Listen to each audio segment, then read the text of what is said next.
Alors, veuillez vous asseoir, s'il vous plaît. J'aurais quelques petites pensées à vous partager. Allez juste content que le repas puisse être fait et donner une chance aux cuisinières dans le sous-sol. Mais c'est vraiment agréable, n'est-ce pas, de passer déjà une bonne matinée. Et vous savez quoi? Cette histoire que nous voyons dans les Écritures, cette pièce de théâtre que nous avons vue ce matin, c'est réellement arrivé. C'est réellement arrivé. Et parfois, on se demande encore aujourd'hui, mais quel était le but de tout ça? Le pourquoi maintenant que le Seigneur Jésus-Christ est venu, puis est-ce que vraiment j'ai bien compris son désir lorsqu'il est venu ici-bas sur terre?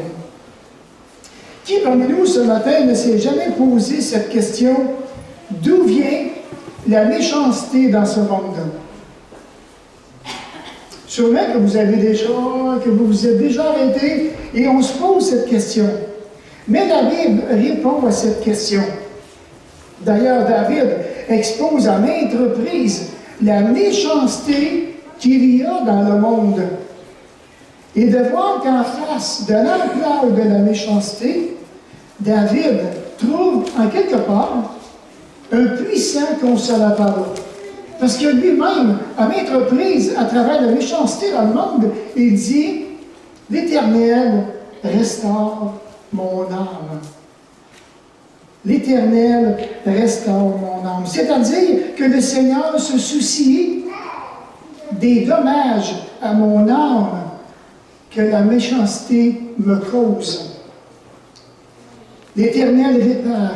L'Éternel, il guérit les douleurs profondes du cœur. Qui parmi nous n'a pas eu des coups durs de la vie, des blessures profondes? Mais le Seigneur lui-même guérit les profondeurs du cœur. Il rétablit complètement. Il va réconforter l'âme de celui ou de celle qui en a le plus de besoin. Celui ou celle qui va s'humilier, qui va vraiment reconnaître qu'il a besoin d'un sauveur. David était un homme de guerre et David devait conquérir beaucoup de limites dans son pays en Israël. Il y avait des guerres. Et lorsqu'il y a des guerres, il y a des blessés. Il y a des morts. Il y a des gens qui vont rester blessés même le reste de leur vie. Et dans notre contexte d'aujourd'hui, que pourrions-nous dire du racisme? Encore, pas plus tard qu'il y a 2 semaines, j'écoutais une nouvelle, 2 policiers sur un noir, 2 hommes, écoutez, pas capables de maîtriser un jeune. Alors, pour le maîtriser, ils ont pris le revolver et ils l'ont tué. Le racisme. Et le racisme va de plus en plus en grandissant dans le monde. Et de voir que le racisme amène beaucoup de tragédies au niveau de la race humaine. Des chagrins, des pleurs, des revendications. On va crier à la justice. On va crier de tout notre cœur. On va réclamer haut et fort. Et de voir que le racisme amène beaucoup de morts. Le problème. Alors le problème, la Bible nous dit que le problème majeur demeure en chacun de nous.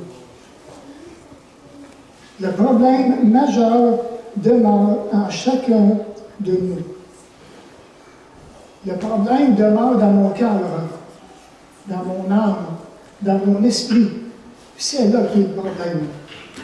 J'ai un problème fondamental dans mon âme, dans mon cœur. C'est à l'intérieur de moi que tout commence. Et le problème majeur que l'homme rencontre, c'est le résultat du fait qu'il est séparé avec son Créateur.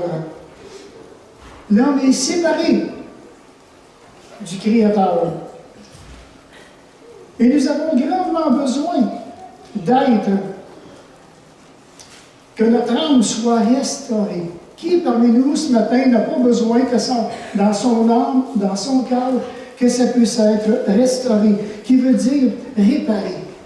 qui veut dire réconforter, rétablir. C'est le miracle que Dieu seul peut faire. Il n'y a pas personne d'autre qui peut faire ce miracle dans mon cœur et dans ton cœur à toi. Bon, la Bible nous dit que c'est du dedans, c'est du cœur des hommes que sortent les mauvaises pensées.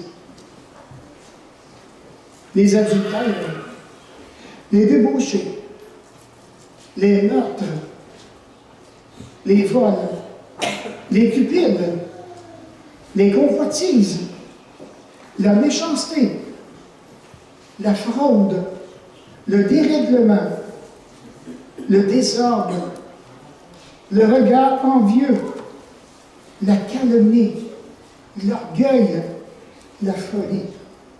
Jésus lui dit, toutes ces mauvaises choses sortent du dedans de l'homme. David connaissait les profondeurs de son âme. Il savait très bien tout ce qui se passait en lui. Comme vous et moi aujourd'hui, on sait très bien tout ce qui se passe dans notre tête, dans notre esprit. Alors, vous et moi, certainement qu'un jour que nous avons vu des personnes qui ont été transformées, David ne pouvait même pas se libérer de ses problèmes personnels. David ne pouvait pas non plus se libérer de ses démons personnels. Cependant, il savait où aller. C'est là maintenant qu'il allait auprès de Dieu. Et c'est là maintenant qu'il a trouvé un pardon profond pour ses péchés. Et c'était ce dont il avait le plus de besoin dans sa vie personnelle. La preuve, il dit en parlant de l'Éternel, « Il restaure mon âme. Il me réconforte. Il rétablit le cœur de son serviteur. » Ah, il y a beaucoup de choses que nous possédons, de plus aussi que notre corps et notre cerveau. Il y a quelque chose qui est encore bien plus important aux yeux de Dieu. C'est que chacun de nous, nous sommes une âme vivante. Une âme vivante. Il y avait Stephen Hawking, si je le prononce bien, on dit que c'est un super bonhomme intelligent, celui qui était en chaise roulante et qui, je pense qu'il parlait avec intelligence artificielle, je ne sais pas trop quoi, qui est décédé dernièrement, justement, ils ont fait son service la semaine passée, puis que lui-même qui disait, lorsqu'il évaluait la vie pareil comme un ordinateur. Un ordinateur, quand maintenant que ça ne fonctionne plus, c'est fini, on peut maintenant s'en débarrasser. Je suis certain qu'il est bien surpris. Et s'il pourrait revenir aujourd'hui, c'est certain qu'il ne dirait plus la même chose. Parce que Dieu nous a donné une âme vivante. Et c'est cette partie de nous qui désire ardemment de Dieu. C'est cette partie de nous qui cherche réellement la vérité au fond de nos cœurs et qui désire que le vide de l'âme soit rempli à tout jamais. Peut-être que vous êtes dans cette salle ce matin, que vous avez vraiment un vide intérieur que vous avez cherché à remplir pendant des décennies. Et certainement que ce vide est encore bien présent aujourd'hui. Encore là, c'est le miracle de Dieu.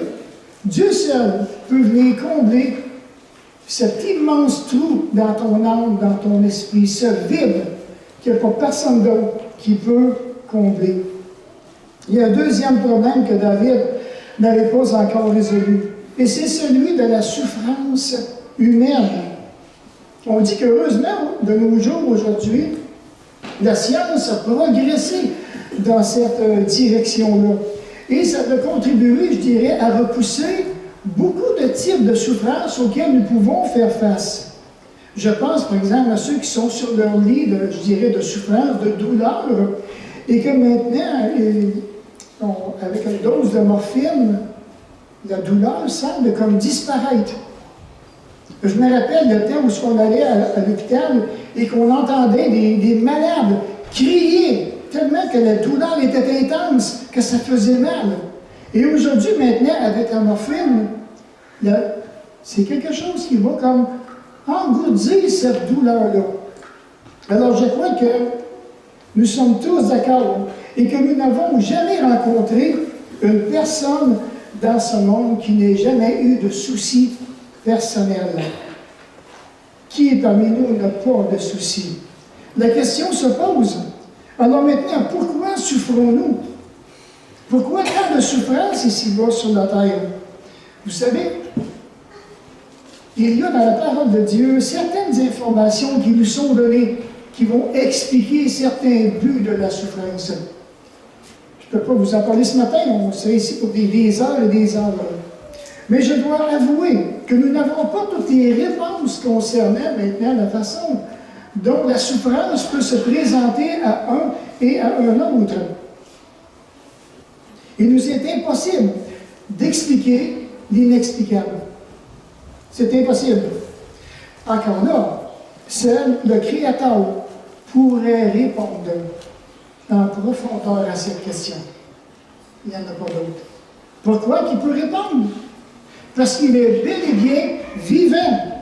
Face aux souffrances, même que David a été exposé tout au long de sa vie personnelle, on voit un homme qui a été réconforté, qui a été entouré par l'amour de Dieu, et auquel Dieu a su répondre à toutes ces douleurs, ces souffrances auxquelles il a fait face dans sa vie. Et de même, il y a un troisième problème auquel David faisait face. Et le grand problème qu'il ne pouvait résoudre était celui du problème de la mort. On dit que plusieurs commentateurs de notre génération disent que la mort est un sujet tabou de notre génération. Sujet tabou de notre génération. La plupart des gens vivent leur vie aujourd'hui comme s'ils n'allaient jamais mourir. Voyons donc. Je me vois pas mal, c'est sûr que je me verrai pas mal.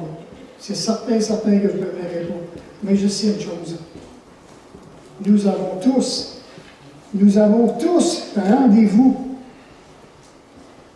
Cependant, la Bible est claire sur ce sujet, car elle nous dit qu'il y a un temps pour naître et il y a aussi un temps pour mourir. Et ça, on ne veut pas voir ça. On voudrait voir cette journée tellement loin. J'écoutais une émission hier au matin qui parlait justement il y avait des gens qui étaient réunis autour d'une ferme notaire et qui parlaient concernant les testaments. Et tous ceux qui étaient autour de la table, je vous le dis, il y en avait qui avaient des chaleurs, juste à penser à faire un testament. Mais voyez-vous, chacun de nous, on est confronté, qui que ce soit. On dit que David a vécu jusqu'à 70 ans et qu'il a dû faire face à la mort. Il dit de lui-même, « Quand je meurs dans l'ombre de la vallée de la mort, je ne crains aucun mal, car tu es avec moi. » Et c'était maintenant les réponses de David aux trois dilemmes du mal dans ce monde, la souffrance et la mort. Elle peut être aussi vôtre également. Qu'est-ce que vous allez faire devant ces trois dilemmes-là?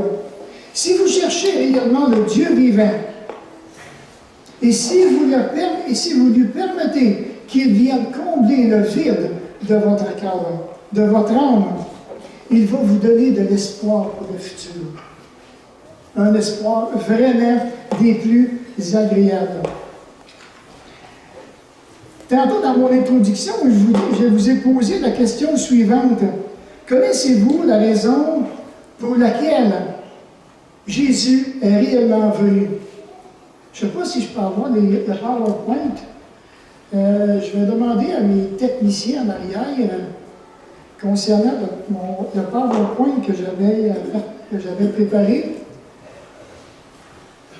Ils vont... Bon, OK, je ne sais pas si vous le voyez comme il faut. Dans les Écritures, le Créateur du ciel et de la terre mentionne qu'il y a un problème majeur dans le cœur de l'homme. Tantôt, je vous posais trois questions de David. D'où vient la méchanceté du monde? D'où vient la souffrance humaine? Et pourquoi maintenant allons-nous mourir?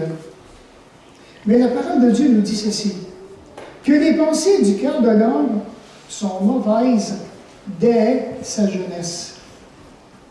Oh! Que les pensées du cœur de l'homme sont mauvaises dès sa jeunesse. Et le cœur, ce n'est pas ce cœur-là ici. Ça, c'est le cœur qui pompe le sang pour que je puisse rester vivant. Alors, on parle d'un cœur spirituel. On parle de celui-là ici, de notre intelligence, de notre âme, de notre esprit. Et Dieu dit que les pensées qui sont ici dans le cœur de l'homme sont mauvaises dès sa jeunesse. Un jour maintenant, Salomon lui-même, il dit que le cœur de l'homme est plein de méchanceté. C'est-à-dire que le cœur de l'homme, il est saturé. Le cœur de l'homme, il est bien meublé. Il est vraiment, vraiment bien meublé, le cœur de l'homme. Et dans Zacharie, la Bible dit que le cœur de l'homme est dur comme le diamant. Wow! C'est-à-dire qu'on est, regardez, complètement fermé. Le cœur est fermé. Seul Dieu encore peut ouvrir un cœur qui est fermé. Un des premiers péchés que le Seigneur mentionne est le suivant. On va aller à la deuxième, s'il vous plaît. Jésus lui-même dit cette phrase. Mais moi, je vous dis que si quelqu'un regarde une femme pour la convoiter, il a commis un adultère avec elle dans son cœur. Et j'ai regardé dans les évangiles, et c'était le premier péché que j'ai vu qu'Israël, que Jésus a amené dans le cœur des gens qui étaient devant lui. Alors Jésus lui-même connaissait le cœur des gens. Et voilà maintenant ce qu'il dit. Que si quelqu'un regarde une femme dans le but de la convoiter, puis ici, parle-moi d'une convoitise sur le plan sexuel, Dieu dit, tu as commis un adultère avec elle dans ton cœur à toi. La personne ne le sait pas. Personne ne le sait d'ailleurs, mais il y en a un qui va juger ça. Et c'est Dieu. C'est Dieu lui-même qui va juger qu'est-ce qui se passe dans le cœur. Et la parole de Dieu nous dit que la convoitise, c'est un péché. Aujourd'hui, en 2018, on entend de moins en moins parler du péché. Alors, qu'est-ce que le péché d'une façon bien simple? La parole de Dieu nous dit, c'est lorsque tu sais qu'une chose est bien et que tu fais mal. Tu as commis un péché. Et encore là, Dieu seul va juger ça en temps voulu. Alors, lorsque les Juifs ont entendu cette déclaration, bien sûr qu'ils n'étaient pas d'accord avec Jésus. Il se peut qu'il y ait des gens ce matin qui ne soient pas d'accord avec ce que Jésus dit. Je suis content de voir que c'est pas moi qui le dis, c'est lui qui le dit. Les Juifs devaient maintenant aller à la repentance. Puis même encore, Jésus il dit, si donc méchants comme vous l'êtes, vous savez donner vraiment des belles choses à vos enfants, mais il dit, vous êtes tellement méchants dans le cœur. Un petit peu plus loin, Jésus il continue et dit, en ce qui vous concerne, j'aurais beaucoup à dire et beaucoup à juger en vous. Mais celui qui m'a envoyé est vrai, et ce que j'ai entendu de lui, je le dis au monde. Alors, imaginez, c'est du sérieux, là. Je sais que Dieu a beaucoup de choses à dire de moi, puis à juger en moi.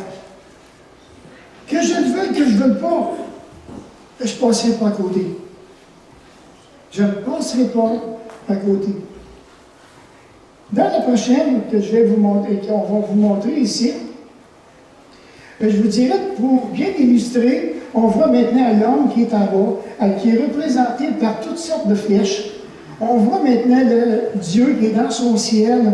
Et de voir maintenant que lorsqu'on regarde, et cet acétate, Dieu est en train de nous dire qu'il est non négociable.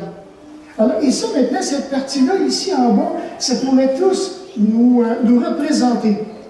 Bon, par exemple, j'ai déjà entendu des gens qui ont dit, moi, j'ai fait tellement de bonnes choses dans ma vie. J'étais un bon gars fondamentalement. Alors, je m'efforce de faire des bonnes choses dans le but de plaire à Dieu. Mais Dieu dit que ce n'est pas par les bonnes choses que tu vas venir au ciel, que tu vas gagner la faveur de Dieu. C'est pas ça du tout.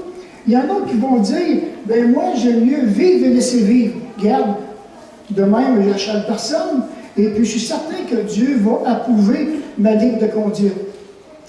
Si c'est ça, si vous remarquez, il n'y a aucune flèche qui traverse la ligne bleue. Pourquoi? Parce que la parole de Dieu nous dit que tous ont péché et nous sommes privés de la gloire de Dieu. On est des pécheurs. Hein? On est des pécheurs perdus pour l'éternité. Ça ici maintenant, par la mort de Jésus-Christ, comme on a vu avec la Sainte ce matin, Dieu est en train de dire, je déclare solennellement la nature humaine condamnable pour l'éternité. Point final. C'est ça que Dieu a déclaré par la mort de Jésus à la croix. Toute la nature humaine, je la déclare solennellement bâclée. Pécheresse, perdue pour l'éternité. Combien d'hommes et de femmes aujourd'hui sont privés d'un parent? Être privé de quelque chose, là. On s'entend-tu que c'est quand on en est privé qu'on aimerait ça l'avoir, puis pouvoir en bénéficier? Privé, par exemple, d'un enfant mort-né. J'ai connu des parents qui ont eu la joie de prendre leur enfant dans leurs mains, de l'embrasser. Et les parents savaient qu'ils allaient perdre l'enfant, pas dans quelques semaines, juste quelques heures. On vous donne 2 heures, 3 heures avec votre enfant, parce qu'après ça, il va décéder. Il y avait des problèmes au niveau de la santé. Ou bien maintenant, ceux qui manquent un œil, des gens qui vont, des blessures graves. On en est privé. Tu voudrais aller sur un terrain pour aller à la pêche, c'est marqué accès interdit. Tu veux aller à la chasse, c'est marqué terrain privé. À vos risques. Attends, y a-tu des mines? Qu'est-ce qui se passe? J'en suis privé, donc je ne peux pas. Et la Bible nous dit, car tous ont péché et tous sont privés de la gloire de Dieu. Alors, quand je regarde cet acétate, on est tous là. Et si vraiment que la parole de Dieu arrêterait là, il n'y aurait pas de message d'espoir pour personne. Maintenant, l'autre acétate que j'aimerais vous présenter, c'est celle-ci, qui est très, très explicite.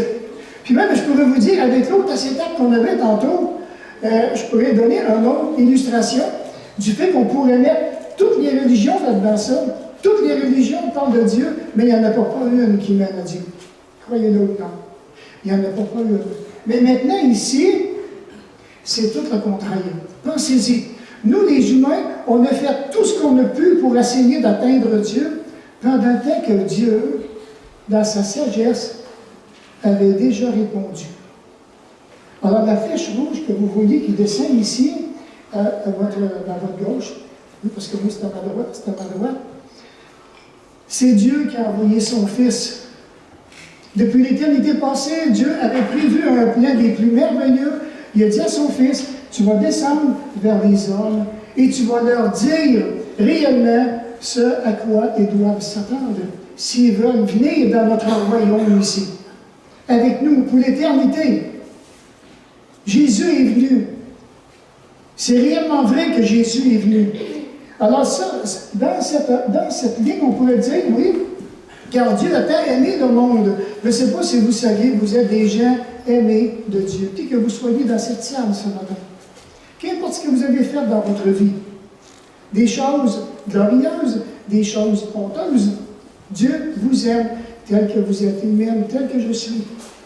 Car Dieu a tant aimé le monde, ça c'est nous, il a donné son Fils unique, afin que quiconque, ou bien n'importe qui, croit en lui. Ne périsse point, mais qu'il ait la vie éternelle. Et Dieu ici, il fait appel à la foi de chacun de vous ce matin. On a vu une pièce de théâtre ce matin. Est-ce que vraiment que je crois de tout mon cœur au ministère que Jésus a fait envers moi personnellement, qui a donné sa vie sur la croix? Est-ce que vraiment que je le crois dans mon cœur, dans mon âme, dans mon esprit? Ou bien j'ai vu une pièce, puis j'ai passé carrément par-dessus. Je ne savais pas que j'étais appelé à croire. Je ne savais pas que j'étais appelé à mettre ma foi en Jésus-Christ. Et ça, c'est le désir de Dieu.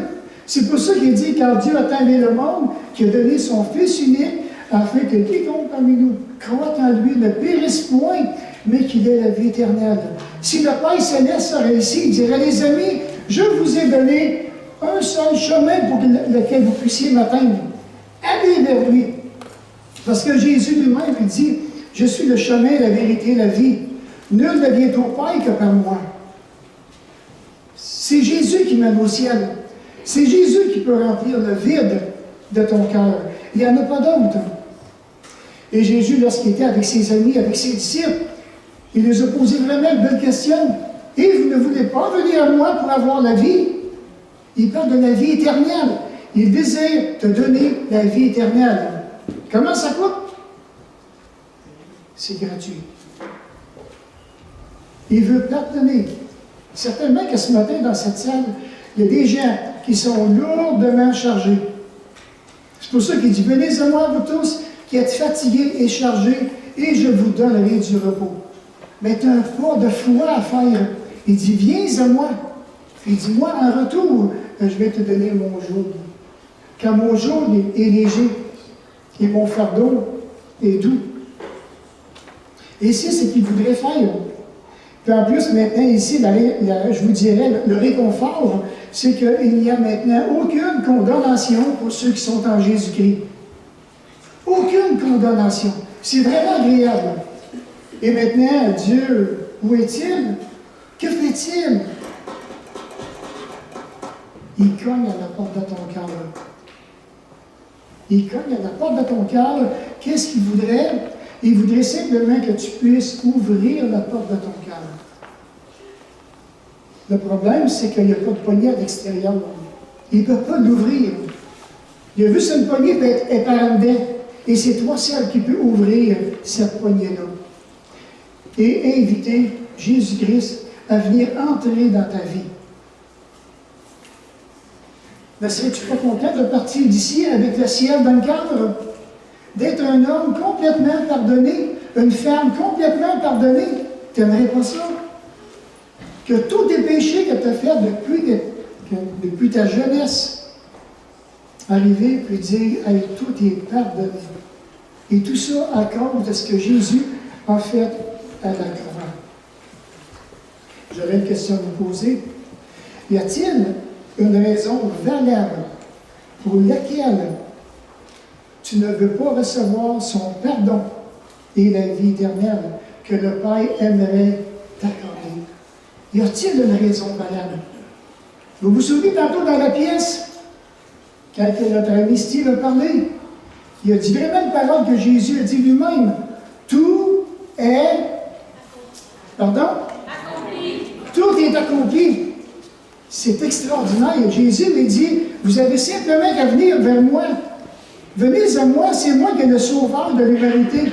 C'est moi qui est le Seigneur, le Créateur du ciel et de la terre.